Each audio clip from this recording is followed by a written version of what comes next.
A steel wire of length 4.7 and cross section area 3 into 10 to the power minus 5 stretched by a same amount as copper wire of length 3.5 meter, cross section area 4 into 10 to the power minus 5 under a given load. What is the ratio of the Young modulus of the steel to that of copper? Okay, तो अपने पास एक wire है steel का, दूसरा wire है copper, length given है, area of cross section given है और सेम अमाउंट से क्या हुआ, स्ट्रेच किया है, यानी कि जितना डेल्टा एल इसका स्टील का है, मान लेते हैं अपन एक्स है, तो यहाँ पे डेल्टा एल ऑफ कॉपर क्या होगा, वो भी एक्स होगा। ठीक है, सेम अमाउंट से स्ट्रेच किया है, दूसरा लोड जो है वो भी सेम है, यानी फोर्स भी दोनों में सेम है। ये चीज क्लियर। और अपने को क्या पूछा है, यंग मॉडुलस का रेशियो पूछा है। यंग मॉडुलस क्या होता है, यंग मॉडुलस होता है स्ट्रेस अपॉन स्ट्रेन होता है, स्ट्रेस अपॉन स्ट्रेन होता है ना यंग मॉडुलस। अब स्ट्रेस क्या होता है, फोर्स बाय एरिया, और स्ट्रेन क्या होता है, delta L by L, right. Okay, तो ये एक अपन बनाते हैं किसके लिए, स्टील के लिए लिख लेते हैं, यानी एफ एस, ये एस एस एस, और अगर यही अपन लिखते हैं किसके लिए, कॉपर के लिए, तो एफ सी एल सी और ए सी और डेल्टा एल सी। ठीक है, ओके। अब रेशियो फाइंड करना है, यानी इक्वेशन 1 को और इक्वेशन 2 को क्या करो, डिवाइड कर दो, यानी कि स्टील का young modulus divided by copper का यंग मॉडुलस क्या आ जाएगा अपने पास, फोर्स ऑफ स्टील क्या है, फोर्स कितना एफ है, तो F divided by area of steel. Okay, और ये एल एस है, तो L S upon delta L अपना एक्स है। ओके, डिवाइडेड बाय ये वाई यंग मॉडुलस ऑफ सी कितना आ जाएगा, ये आ जाएगा, नीचे आएगा एफ आ जाएगा एल सी और ऊपर आ जाएगा ए सी और डेल्टा एल कितना एक्स है। ओके, देखो फोर्स सेम में कैंसिल आउट हो गया, एक्स सेम में कैंसिल आउट हो गया, तो बचा क्या, L S A C divided by A S L C. Okay, तो वैल्यू पुट करो, स्टील का लेंथ कितना है 4.7, एरिया ऑफ कॉपर कितना है 4 इंटू 10 की power minus 5। Okay, divided by A S यानी एरिया ऑफ स्टील कितना 3 इंटू 10 की पावर माइनस 5 और लेंथ ऑफ कॉपर कितना है 3.5, राइट। ओके, इसको सोल्व करते हैं तो ये अपने पास आ जाएगा 1.79 आएगा और अप्रोक्स करते हैं तो 1.8 अपना रेशियो होगा young modulus of steel upon young modulus of copper. Figure shows the strain stress curve of a given material. What are first young modulus, second approximate yield strength for this material? Okay, तो अपने पास ये stress और strain का curve given है और अपने को क्या पूछा, फर्स्ट पूछा यंग मॉडुलस। यंग मॉडुलस क्या है, अब देखो यंग मॉडुलस होता है ratio of stress upon strain, यही होता है, ये यंग मॉडुलस होता है। लेकिन ये कब होता है, जब इलास्टिक, जब ये क्या हो, विद इन इलास्टिक लिमिट हो, क्या हो, विद इन इलास्टिक लिमिट हो। ठीक है, इसका मतलब क्या है, इसका मतलब ये है कि stress is directly proportional to strain हो। ठीक है, यानी जब स्ट्रेट लाइन है तब तक अपन यंग मॉडुलस निकाल सकते हैं और वो क्या होता है, स्ट्रेस बाय स्ट्रेन, यानी कि स्ट्रेस और स्ट्रेन का जो आपका ये स्लोप है वही यंग मॉडुलस होगा, किसका, स्ट्रेस स्ट्रेन का स्लोप। ओके, तो यहाँ पे स्लोप कितना है, तो यहाँ पे अगर मेरे को स्लोप निकालना है तो यहाँ पे आप क्या 2 पॉइंट ले लो और delta stress by delta strain कर सकते हैं अपन, डेल्टा स्ट्रेन कर सकते हैं, स्ट्रेस बाय स्ट्रेन कर सकते हैं। ओके, तो ऐसा पॉइंट लो जिसमें आपको डायरेक्ट वैल्यू दिख रही हो अच्छे से, जैसे देखो यहाँ पे मेरे को दिख रहा है ये 150 है तो ये 0.002 है। ठीक है, एक पॉइंट ये ले लेता हूँ, ये स्ट्रेन भी 0 स्ट्रेस भी 0 है, एक तो ये पॉइंट ले लेता हूँ, एक ये पॉइंट ले लेता हूँ। ठीक है, तो अभी y2 minus y1 upon x2 minus x1 करेंगे तो y2 माइनस y1, यहाँ पे y2 माइनस y1 करते हैं तो देखो y2 क्या है 150 और माइनस y1 कितना है 0। ओके, और दूसरा x2 कितना है 0.002 माइनस x1 कितना है 0। ओके, सोल्व करते हैं इसको, 150 डिवाइडेड बाय 0.002 तो ये कितना जाएगा 7500 और ये 10 की पावर 6 है, यहाँ पे गिवन है 10 की पावर 6 में ये, तो ये क्या आ जाएगा 10 की पावर 6, क्या आ जाएगा 10 की पावर 6, ये आ जाएगा आपका यंग मॉडुलस। ठीक है, ओके, यूनिट क्या आएगा इसका, पास्कल आ जाएगा।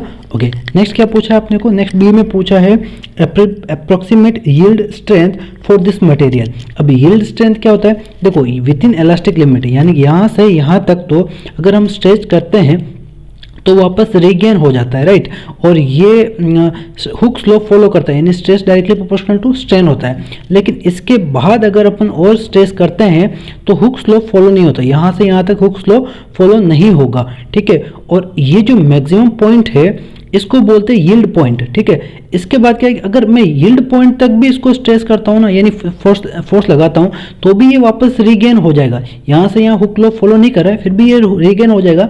लेकिन इसके बाद अगर मैं फोर्स लगाए रखता हूँ तो क्या होगा, तो इसमें जो भी डिफॉर्मेशन आएगा, जो भी इसका लेंथ इंक्रीज होगा, वो वापस रीगेन नहीं होगा। तो उस पॉइंट के बाद, उस स्ट्रेस के बाद अगर आप और स्ट्रेस लगाए रखते हो या बढ़ाते हो, तो क्या होता है कि वापस वो रीगेन नहीं होगा। तो वो मैक्सिमम स्ट्रेस की बात कर रहा है। मैक्सिमम स्ट्रेस यहाँ पे कितना है, 300 के लगभग है, ठीक है। तो यहाँ पे आपको क्या पूछा है, यील्ड स्ट्रेंथ है, तो वो कितना आ जाएगा 300, ओके। 300 इंटू 10 की पावर 6 आएगा, इंटू 10 की पावर 6, और ये किस में आ रहा है, न्यूटन पर मीटर स्क्वायर, यानी पास्कल में आ जाएगा। कितना आएगा, 300 इंटू 10 की power 6 pascal. The stress strain graph for a material A and B are shown in figure. The graph are drawn to the same scale. First, which of the material has greater Young modulus? Okay, तो इन दोनों में से Young modulus किसका ज़्यादा है? Young modulus क्या होता है? Ratio of stress upon strain, right? Okay, या within elastic limit, within elastic limit, elastic limit के अंदर ही अपन क्या बोल सकते हैं, ratio of stress upon strain बोल सकते हैं, लेकिन elastic limit के अंदर, ओके। या फिर मैं बोल सकता हूँ स्लोप ऑफ स्ट्रेस स्ट्रेन का स्लोप, ओके। तो यहाँ पर स्लोप की बात करता हूँ, तो इन दोनों में से ए में और बी में किसका स्लोप ज़्यादा है। स्लोप का मतलब क्या बोल सकते हैं अपन, tan of theta, right, okay. जिसका थीटा ज़्यादा उसका स्लोप ज़्यादा है। तो देखो यहाँ पे हॉरिजॉन्टल से देखो, ये एंगल थीटा और ये दूसरा एंगल थीटा, इन दोनों में से किसका एंगल बड़ा है, इसका एंगल बड़ा है ना, इसका एंगल छोटा है, क्योंकि देखो ये वर्टिकल के पास में कौन है, ये ज़्यादा पास है, ये वर्टिकल ज़्यादा दूर है, ठीक है। यानी ये एंगल कम है और ये एंगल ज़्यादा है, इसका एंगल ज़्यादा है यानी इसका स्लोप ज़्यादा है, यानी इसका यंग मॉडुलस ज़्यादा है, यानी कि यहाँ पे Young modulus A is greater than Young modulus of B. चलो नेक्स्ट क्वेश्चन देखते हैं, which of the two is stronger material, okay. अब स्ट्रॉन्गर कौन सा है उससे कैसे पता चलेगा, अब इसमें देखो अल्टीमेट टेंसाइल स्ट्रेंथ किसका ज़्यादा है, अल्टीमेट टेंसाइल स्ट्रेंथ किसका ज़्यादा है वो चेक करो। अब ये क्या होता है, अगर आपने थियरी में पढ़ा हो तो ये डी पॉइंट है और ये ई पॉइंट है, यहाँ पे ये डी पॉइंट है, ये ई पॉइंट है। तो डी पॉइंट मतलब इसका स्ट्रेंथ, टेंसाइल स्ट्रेंथ बोलता है डी पॉइंट को, ठीक है। ये डी पॉइंट है, यहाँ पे डी पॉइंट ये है। तो इन दोनों में से डी पॉइंट किसका ज़्यादा है, इसका डी पॉइंट यहाँ पे आ रहा है और इसका डी पॉइंट यहाँ पे आ रहा है। तो देखो यहाँ पे देखो, ये डी पॉइंट यहाँ पे आ रहा है, तो ए का डी पॉइंट बड़ा यानी स्ट्रेस ज़्यादा है ए का, यानी इसका स्ट्रेंथ ज़्यादा है कंपेयर टू बी का, क्लियर है। यानी कि यहाँ पे स्ट्रेंथ किसका ज़्यादा है, ए का ज़्यादा है बी से, यानी स्ट्रॉन्गर कौन है, ए है। यहाँ पर मैंने कैसे निकाला, यहाँ डी पॉइंट से निकाला, ये डी पॉइंट है, ठीक है। डी पॉइंट मतलब ultimate tensile strength. Read the following two statement below carefully and state with reason if it is true or false. First, the Young modulus of the rubber is greater than that of steel. Second, the stretching of a coil is determined by shear modulus. Okay, तो first क्या बोला, young modulus of rubber is greater then steel, ये बोला। अब young modulus क्या होता है, stress upon strain, right. Stress upon strain होता है विद इन इलास्टिक लिमिट, यानी ये डायरेक्टली प्रोपोर्शनल हो तब अपन यंग मॉडुलस बोल सकते हैं, स्ट्रेस बाय स्ट्रेन होता है।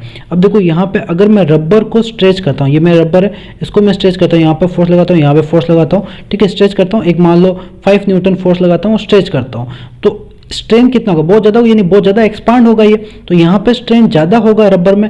और अगर इसी में स्टील वायर को फोर्स लगाता हूँ, सेम फोर्स और स्ट्रेच करता हूँ, तो उसमें जो स्ट्रेन होगा, उसमें जो लेंथ का एक्सपेंशन होगा वो बहुत कम होगा। स्टील में लेंथ का एक्सपेंशन कम होगा, यानी मैं बोल सकता हूँ strain in rubber is greater then strain in steel, clear है। रबर में स्ट्रेन ज़्यादा होगा, राइट। अगर रबर में स्ट्रेन ज़्यादा हुआ तो यंग मॉडुलस क्या होगा, यंग मॉडुलस कम होगा, ठीक है। यंग मॉडुलस क्या होगा, कम होगा। अगर यंग मॉडुलस कम होगा, यानी ये क्या बोल रहा है, which the young modulus of the rubber is greater then, यानी कि ये फॉल्स स्टेटमेंट होगा। कैसा स्टेटमेंट है, फॉल्स स्टेटमेंट है, क्योंकि यहाँ से अपने को पता है रबर का स्ट्रेन ज़्यादा है, तो स्ट्रेन ज़्यादा है तो यंग मॉडुलस कम होगा, क्योंकि स्ट्रेस तो अपन ने दोनों में सेम अप्लाई किया ना, फोर्स तो दोनों में सेम अप्लाई किया, एरिया भी अपन सेम ही मान लेते हैं। तो यहाँ पे स्ट्रेन रबर का ज़्यादा है, यानी कि यंग मॉडुलस रबर का कम होगा, तो ये क्या आ जाएगा, फॉल्स आ जाएगा, यानी स्टील का यंग मॉडुलस ज़्यादा होता है compare to rubber. Okay, next B part देखते हैं। The stretching of the coil is determined by its shear modulus.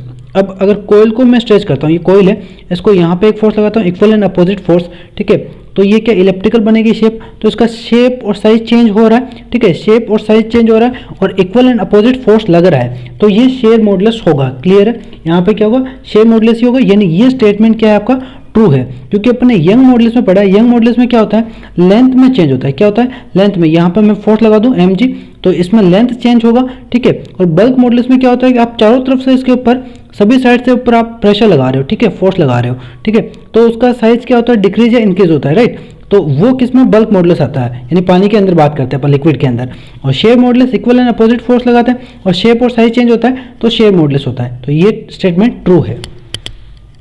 Two wire of diameter 0.25 centimeter, one made of steel and other made of brass, are loaded as shown in figure.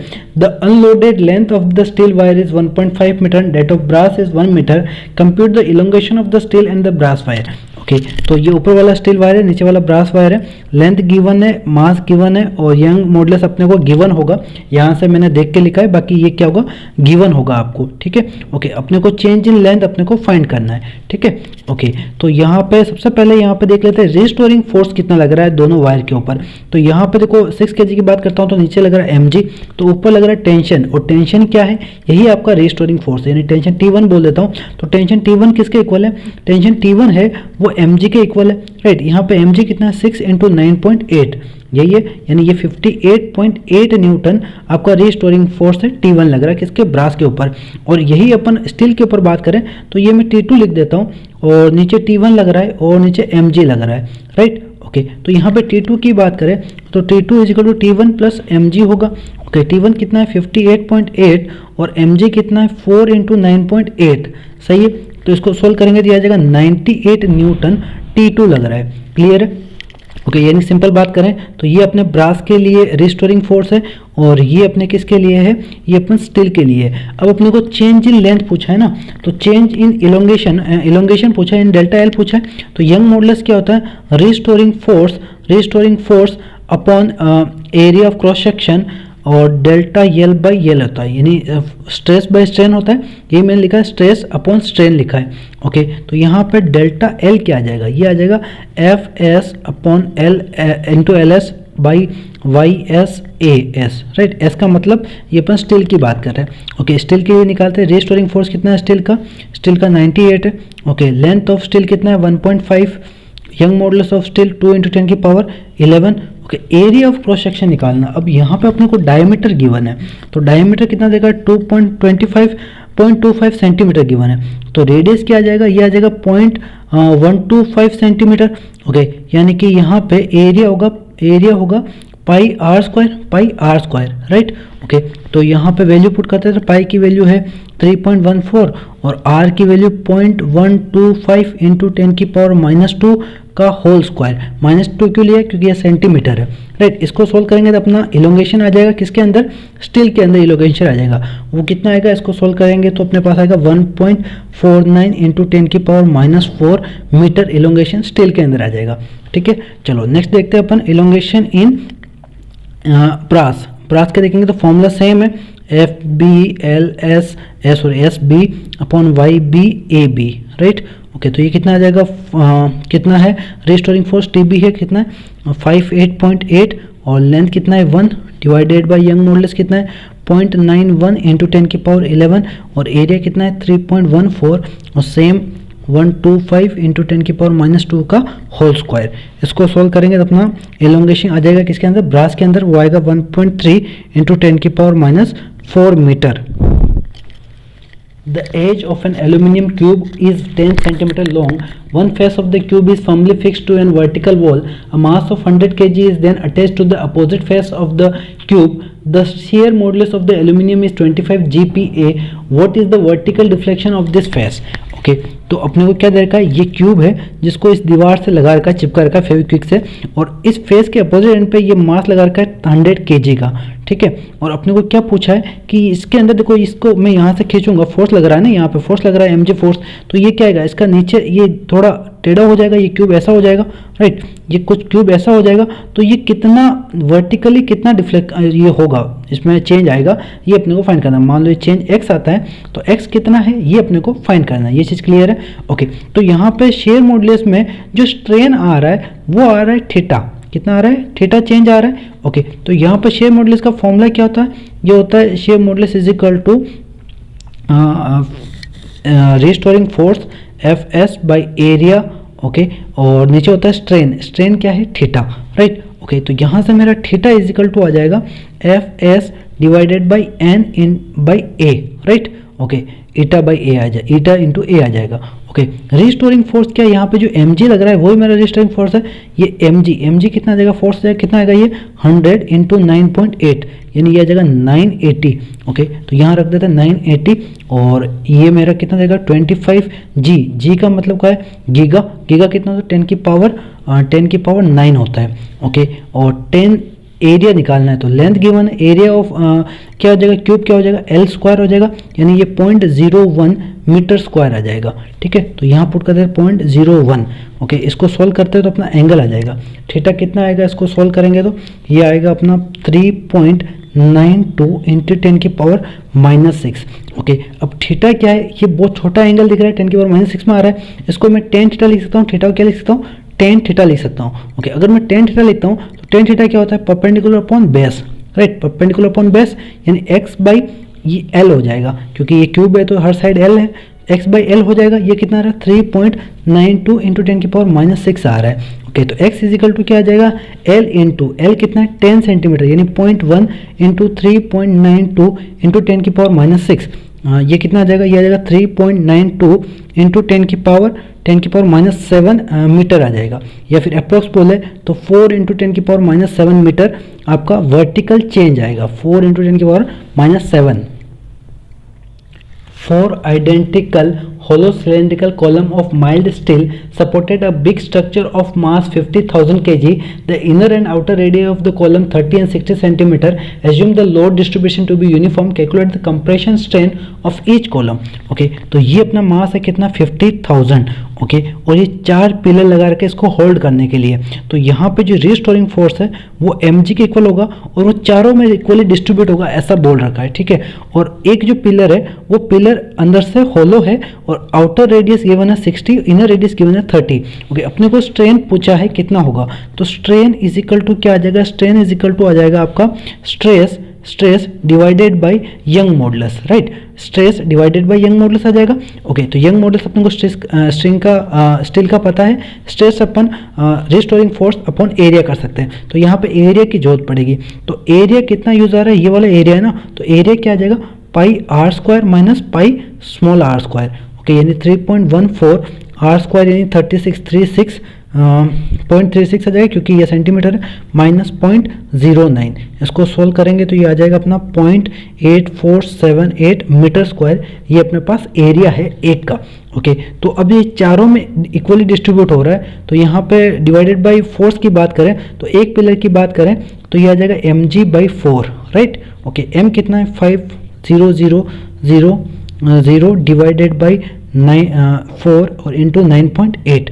Okay, value put कर देते हैं यहाँ पे, तो ये force by area into young modulus, तो क्या आएगा आंसर 50,000, ये 0 आ जाएगा 50,000 है, चलो ठीक है, 50,000 डिवाइडेड बाय 4 और यंग मॉडुलस 2 इंटू 10 की पावर 11 और ये आ जाएगा 9.8।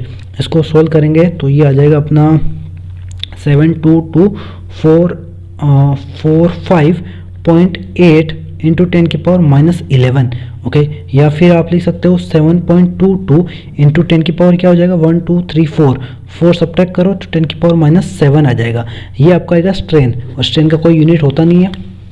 A piece of copper having a rectangular cross section 15.2 mm into 19.1 mm is pulled to tension with 44500 Newton force producing only elastic deformation.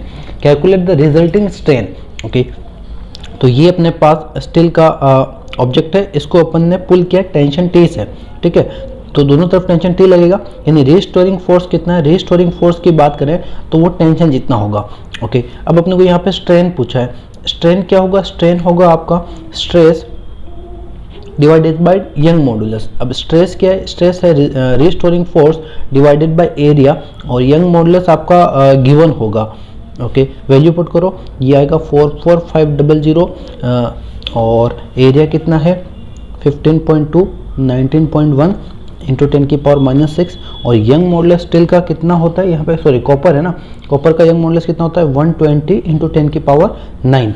इसको सोल्व करेंगे तो आंसर आएगा अपना 1.277 इंटू 10 की पावर -3, या फिर आप बोल सकते हो 0.1277 इंटू 10 की पावर -2, ये आपका आंसर होगा।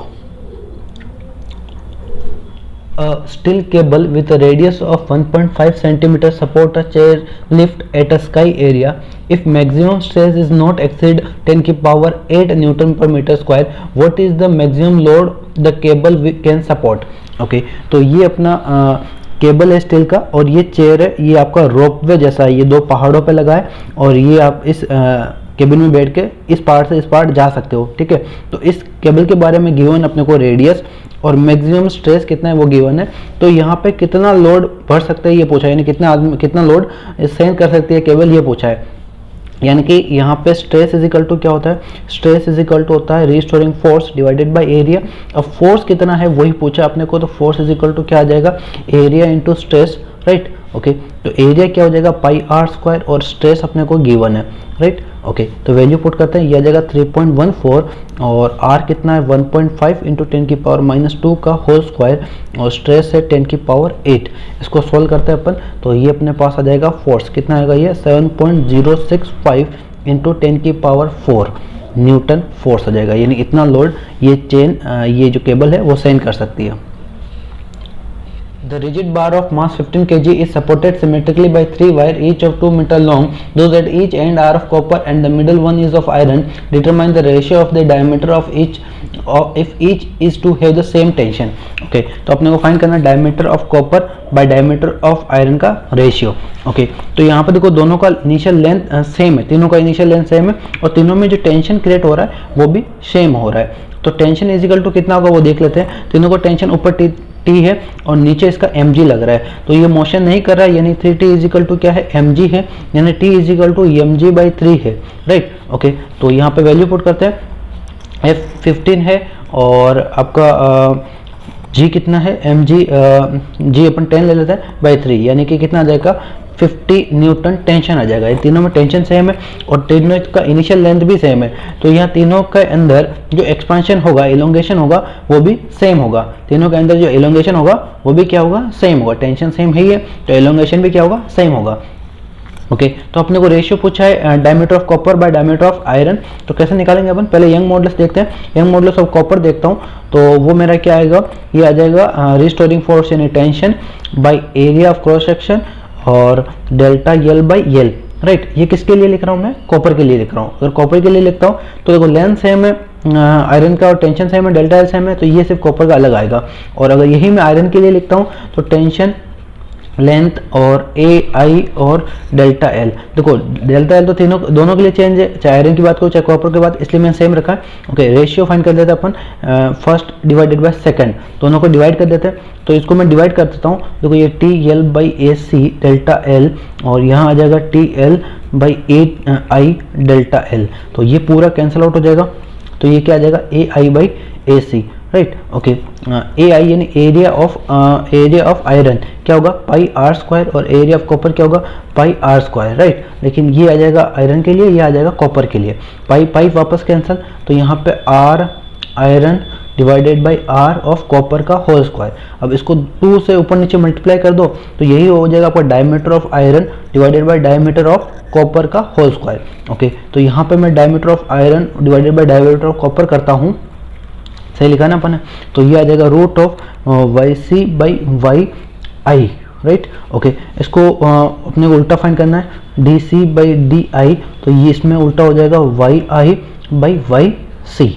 ओके, वैल्यू पुट करते हैं, वाई आई की वैल्यू कितनी है, ये है 190 इंटू 10 की पावर 9, और ये मॉडुलस ऑफ कॉपर कितना है 120 इंटू 10 की पावर 9। इसको सोल्व करेंगे तो ये अपने पास आ जाएगा रूट ऑफ 1.58, और फर्दर सोल्व करेंगे आ जाएगा 1.25 आ जाएगा। रेशियो क्या आएगा डायमीटर का 1.25। 14.5 kg mass fastened to the end of the steel wire of unstretched length 1 meter is wheeled in a vertical circle with an angular velocity 2 revolution per second at the bottom of the circle. The cross section area of the wire is 0.065 centimetre square, calculate the elongation of the wire when the mass is at the lowest point of the path.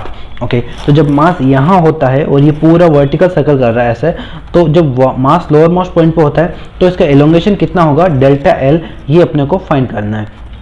चलो अब यहाँ के अंदर देखो, सबसे पहले angular speed अपने given है 2 रिवोल्यूशन पर सेकंड, लेकिन ये रेडियन पर सेकंड में नहीं है, तो रेडियन में निकालते हैं तो एक रिवोल्यूशन में कितना रेडियन होता है, 2 पाई, यानी कि ये 4 पाई रेडियन पर सेकंड, तो अपना आ गया angular speed. Okay, next length 1 metre है, बिल्कुल सही है, मास भी अच्छा है। एरिया ऑफ क्रॉस सेक्शन भी अपन मीटर स्क्वायर में ले जाता है, तो 065 × 10⁻⁴ मीटर स्क्वायर में आपका एरिया आ गया। ओके, अब यहाँ पे इलोंगेशन निकालना है, तो सबसे पहले आपको क्या होना चाहिए, रीस्टोरिंग फोर्स पता होना चाहिए। तो रीस्टोरिंग फोर्स यहाँ पे क्या है, जो टेंशन है वही रीस्टोरिंग फोर्स है। अब टेंशन कितना है, देखो एक तो mg लग रहा है नीचे है तो ये, और दूसरा यहाँ पे ये सर्कुलर मोशन कर रहा है, तो यहाँ पे सेंट्रीफ्यूगल फोर्स लग रहा है कितना, mv²/r, या फिर अपन बोल सकते हैं ml लिखते हैं क्योंकि ये लेंथ l है ना, रेडियस l है, तो ml ω², ये मेरा सेंट्रीफ्यूगल है। यानी यहाँ से देखें तो टेंशन क्या हो जाएगा, mg plus centrifugal ml ω²। Okay, तो वैल्यू पुट करते हैं तो टेंशन आ जाएगा, m कितना है अपने पास 14.5 और g कितना है 9.8, और यहाँ पे वापस से 14.5 इंटू L1 है और ओमेगा का स्क्वायर यानी 4 इंटू 3.14 का होल स्क्वायर। ओके, इसको सॉल्व करते हैं तो ये आएगा आपका 142.1 और ये आएगा 2287.42। इसको सम करेंगे तो ये आ जाएगा 2429.52, ये न्यूटन क्या आ जाएगा आपका, टेंशन आ जाएगा। ओके, तो टेंशन आ गया अपने पास, यानी रीस्टोरिंग फोर्स आ गया। अब अपने पास फॉर्मूला क्या है, फॉर्मूला है Young modulus is equal to restoring force by area delta L by L, यानी कि यहाँ से डेल्टा एल क्या आ जाएगा आपका, F L by A into young modulus. Okay, तो वैल्यू पुट करते हैं यहाँ पे, एफ क्या है, रीस्टोरिंग फोर्स है जो कि 242.952 है और लेंथ 1 मीटर है, एरिया ऑफ क्रॉस सेक्शन 0.065 × 10⁻⁴ है, और यंग मॉडुलस किसका करना है, कौन सा मटेरियल है यहाँ पे मटेरियल है अपना स्टील है, तो स्टील का यंग मॉडुलस कितना होगा, स्टील का यंग मॉडुलस है वो यहाँ पे पुट करना होगा। तो स्टील का आपका यंग मॉडुलस होगा, स्टील का यंग मॉडुलस देखना पड़ेगा बाहर, स्टील का यंग मॉडुलस 200 × 10⁻⁹ यानी 2 × 10⁻11 हो जाएगा, राइट। ओके, तो यहाँ पे वैल्यू पुट करेंगे तो ये अपना आंसर आ जाएगा, ये कितना आएगा 18.68 × 10⁻⁻2 आ रहा है, यानी 1.868 × 10⁻³ आ रहा है, ये मीटर में आपका चेंज इन लेंथ आएगा, ठीक है। और अगर इसको मीटर में ना लिखे तो किस में लिख सकते हैं, 1.818 × 10 ये mm आ जाएगा, ये आपका चेंज इन लेंथ होगा, ये अप्रोक्स करें तो 2 mm आंसर होगा। Compute the bulk modulus of water from the following data: initial volume 100 liter, pressure 100 atm, final volume 100.5 liter. Compare the bulk modulus of water with that of air at constant temperature. Explain in simple term why the ratio is so large. Okay, तो अपने को young modulus bulk modulus find करना है। Initial volume given है, final volume given है और pressure given है।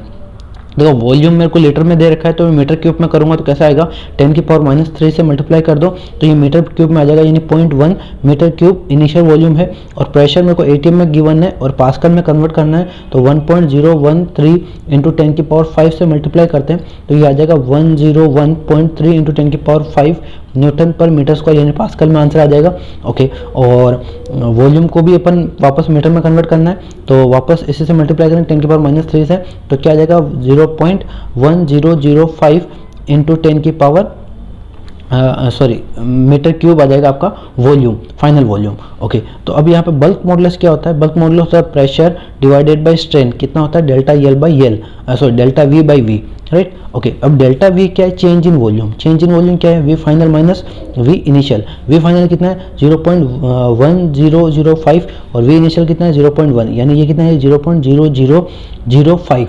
Okay, तो यहाँ पे वैल्यू पुट करते हैं तो अपना बल्क मॉडुलस ऑफ वाटर आ जाएगा, कितना आएगा, ये आएगा 101.3 × 10⁵, तो प्रेशर है, इनिशियल वॉल्यूम 0.1 है और चेंज इन वॉल्यूम 0.0005 है। ओके, इसको सॉल्व करेंगे तो ये अपने पास आएगा 20.26 इंटू 10 की पावर 8, या फिर अपन लिख सकते हैं 2.026 इंटू 10 की पावर 9। ये आपका बल्क मॉडुलस आएगा, किसमें, पास्कल में आएगा। क्लियर है? ओके, अब एयर की बात करें तो एयर का बल्क मॉडुलस होता है 10 की पावर 5, 10 की पावर 5 पास्कल होता है। तो एयर का बल्क मॉडुलस कम होता है कंपेयर टू वाटर का। सिंपल है, वाटर हेवी होता है तो इसका प्रेशर भी ज़्यादा होगा, प्रेशर ज़्यादा होगा तो बल्क मॉडुलस ज़्यादा ही होगा। क्लियर है? ओके, अब अपने को रेशियो पूछा है तो bulk modulus of water bye bulk modulus of air, तो क्या आ जाएगा 2.026 इंटू 10 की पावर 9 डिवाइडेड बाय 10 की पावर 5, तो कितना आ जाएगा 2.2026 इंटू 10 की पावर 4। ये आपका रेशियो आ जाएगा। What is the density of water at the depth where pressure is 80 atm given that its density at the surface is 1.03 into 10 की पावर 3 kg पर मीटर क्यूब। ओके, सरफेस पे density given है और depth के अंदर density क्या वो find करना है। डेप्थ के अंदर प्रेशर अपने को गिवन है। ओके, तो प्रेशर का यहाँ पे प्रेशर एटीएम में दे रखा है, तो अगर मैं इसको न्यूटन पर मीटर स्क्वायर में कन्वर्ट करूँ तो किससे मल्टीप्लाई करना पड़ेगा, 1.013 इंटू 10 की पावर 5 से मल्टीप्लाई करेंगे तो न्यूटन पर मीटर स्क्वायर यानी पास्कल में आ जाएगा एसआई के अंदर। ओके, अब यहाँ पे मेरे को डेंसिटी फाइंड करना है बी के ऊपर, तो ए के ऊपर डेंसिटी का फॉर्मूला क्या है, डेंसिटी का फॉर्मूला है मास अपॉन वॉल्यूम एट ए, और बी के ऊपर फॉर्मूला क्या आ जाएगा, बी के ऊपर सेम फॉर्मूला आ जाएगा mass upon volume at B. अब देखो मास तो चेंज नहीं हुआ इसलिए मैंने चेंज नहीं लिखा, लेकिन वॉल्यूम में चेंज होता है। ठीक है, ओके, तो वॉल्यूम क्या होगा बी के ऊपर वो निकाल दे तो अपना काम हो जाएगा। तो यहाँ पे देखते हैं बल्क मॉडुलस क्या होता है। बल्क मॉडुलस होता है pressure by change in volume divided by change in original volume. Original volume क्या है, ए का है। ओके, तो यहाँ पे चेंज इन वॉल्यूम मेरा आ जाएगा P V A by bulk modulus. Okay, तो यहाँ पे चेंज इन वॉल्यूम क्या है, volume B minus volume A is equal to P V A और बी। तो यहाँ पे अगर ए का निकालना है तो ए इज इक्वल टू क्या हो जाएगा, V B minus P V, कुछ गलत किया अपन ने, वी बी निकालना है ना अपने को, ये बी निकालना है अपने को, तो कुछ गलत किया है, V B minus V A करना था, V B minus V A क्या है। ठीक है, तो यहाँ पे पी वी ए सही है, यहाँ पे ये माइनस आएगा क्योंकि यहाँ पे साइन माइनस होता है, अगर ये माइनस आया तो ये वी ए हो जाएगा और ये P V A by B हो जाएगा। ठीक है, चलो, तो यहाँ पे वी ए कॉमन आ गया तो ये 1 माइनस पी बाई बी हो गया। ओके, तो वैल्यू पुट करो यहाँ पे, वी बी आ जाएगा आपका, तो ये आ जाएगा वी ए के टर्म्स में आ जाएगा 1 माइनस पी कितना है 80 इंटू 1.013 इंटू 10 की पावर 5, और बल्क मॉडुलस ऑफ वाटर होता है 2.2 इंटू 10 की पावर 11 होता है। ओके, 10 की पावर 9 होता है। ठीक है, इसको सोल्व करेंगे तो अपने पास आ जाएगा ये V A 1 minus 0.0037, right. Okay, इसको सोल्व करेंगे तो ये आ जाएगा वी ए टाइम्स 0.9962। ओके, तो ये आ गया वी ए की टर्म्स में, वी बी आ गया। ओके, तो यहाँ पे क्या करो आप, इसमें अप्लाई कर दो तो ये आ जाएगा mass upon we A into 0.9962। ये अपनी इक्वेशन आ गई सेकंड। ठीक है, और ये इक्वेशन ले लेता है फर्स्ट, तो अपन एक काम करते हैं इक्वेशन 2 और इक्वेशन 1 को डिवाइड करते हैं, यानी इक्वेशन 2 डिवाइडेड बाय इक्वेशन 1, तो ये density of B divided by density of A is equal to क्या आ जाएगा, ये आ जाएगा एम वी ए और ये आ जाएगा M V A into 0.9962, right. तो M M cancel, V A cancel, तो रो बी क्या आ जाएगा, रो ए इंटू 0.9962। ओके, यानी ये आ जाएगा 1.03 इंटू 10 की पावर 3 इंटू 0.9962। ओके, तो यहाँ से डेंसिटी एट बी आ जाएगा अपना, डेंसिटी एट बी कितना आएगा, इसको सोल्व करेंगे तो ये आएगा अपना 1034.136। ओके, ये आ जाएगा डेंसिटी एट बी केजी पर मीटर क्यूब। ओके, और इसको अलग फॉर्म में लिखे तो 1034 इंटू 10 की पावर 3 केजी पर मीटर क्यूब, ये डेंसिटी एट बी आएगा। Compute the fractional change in volume of a glass slab when subjected to a hydraulic pressure of 10 atm। Okay, तो प्रेशर गिवन है और ये आपको गिवन होगा बल्क मॉडुलस ऑफ ग्लास, और 1 atm कितना होगा वो आपको पता होना चाहिए। तो अपने को फ्रैक्शनल चेंज इन वॉल्यूम बोला है, यानी डेल्टा वी बाई वी पूछा है अपने को, राइट। ओके, यानी बल्क मॉडुलस यहाँ पे क्या होता है, बल्क मॉडुलस होता है pressure divided by delta V by V. ये होता है। ओके, तो यहाँ से अपन डेल्टा वी बाई वी निकालते हैं, तो डेल्टा वी बाई वी क्या आएगा, क्रॉस मल्टीप्लाई करता हूँ तो ये आएगा pressure by bulk modulus, right. Okay, तो प्रेशर कितना आ जाएगा, प्रेशर इसको यहाँ पर रखेंगे तो प्रेशर है 10 ATM, ATM को पास्कल में मल्टीप्लाई करेंगे तो क्या आ जाएगा 1.013 इंटू 10 की power 5, okay, divided by bulk modulus कितना है 37 इंटू 10 की पावर 9। इसको सोल्व करेंगे तो अपना फ्रैक्शनल चेंज इन वॉल्यूम आ जाएगा, कितना आएगा ये आ जाएगा आपका 2.73 इंटू 10 की पावर -3, ये आपका फ्रैक्शन चेंज आएगा, ठीक है। ओके, या फिर इसको लिख सकते हैं 0.0027। Determine the volume contraction of a solid copper cube 10 cm on an edge when the subject to be hydraulic pressure of 7 into 10 की पावर 6 पास्कल।